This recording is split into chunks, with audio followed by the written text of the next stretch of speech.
guys, so even as an upper grades teacher for math, I know I always talk about literacy, but right now I'm making math centers for a teacher, and so and this is for 4th grade, and I believe in Math Workshop, truly. I do. One,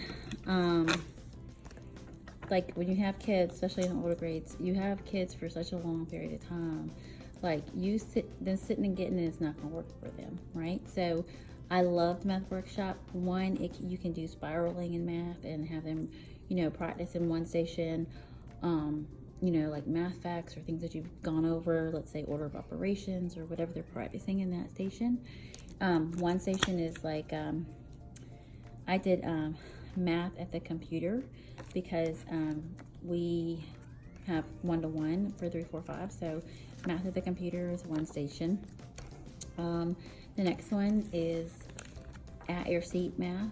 So some type of at their seat math. It could be a quick, word problem, which is a lot of ones that I would do for at your seat math, word problems and working them out, and showing their work that way. And they would have to write out, so it would be some literacy in math, so they have to do some writing about math and why they believe what they believe for the word problem. That would be at your seat math. The T is always teacher time. So teacher time is, small group, basically. Small group guided math. And then the H is hands-on practice. So a lot of times with hands-on, I would do like some type of game where the kids were playing a game, usually 2 or 3 people a game. There's lots that can be done with like cards, like playing cards. Lots of games that can be done with playing cards, lots of games that can be done with dice.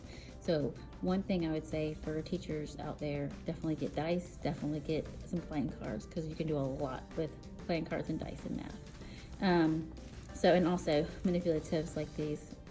I was talking to one teacher, she was cracking up because I kept calling them sticks and cubes, but y'all get what I'm saying. And then you have your groups. I suggest, in my opinion, starting out, and I did not create these. I wish I knew where I got them from. I have it somewhere. But I did not create these. I would start out not with like so many stations. I would probably do like introduce one station, just like you would do for math with reading workshop. Introduce the station, introduce another station slowly. Walk around, making sure they can do that so that when you pull your group, you can pull your group without being disturbed, right? So you want to make sure you introduce your stations slowly, make sure they have it down pat and what your expectations are for stations and things like that. So each week I create this, so math stations, what you do, what to do, and then I make sure that I explain them on every beginning of the week. So math, again, math at the computer, at your seat, teacher time, and hands-on math. Math at the computer can be interchanged out with math facts, right? So that's something that can be changed out. If you say when they need a break from the computer or whatever, then you can do math facts, which is something they can always practice. And again, I would do a game with that. But yeah, Math Workshop is where it's at.